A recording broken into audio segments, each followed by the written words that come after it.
Hurricanes, many people lost power, their homes and their cars. Others lost part of their paycheck at a time when they desperately need the cash. And 10 Tampa Bay's Chris Hurst spoke to a single mom in St. Petersburg now struggling to pay her bills. It makes me feel small. Michelle Gaines likes her job as a medical assistant for a local healthcare company.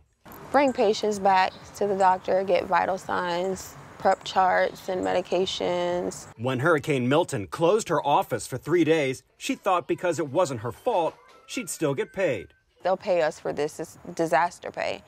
But when I got back to work, we got back to work that Monday, we found out that we weren't getting any pay.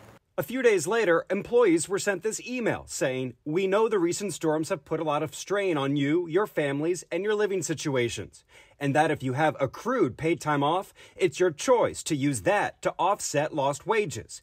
But Gaines only had 7 hours PTO available. I think I had a total of 56 hours that check compared to an 80-hour work week. When we have storms, people begin to look at, should I have been paid? And employers look at, do I have to pay my people? Ryan Barrick is an employment attorney in Clearwater and says federal law says hourly employees only get paid for the time they actually work, not what's scheduled. Salaried employees should be paid if they worked at least 1 day during the work week, but are required to use PTO. So they're getting the money and they're not making a reduction in their compensation, but they're losing their paid time off or their vacation pay.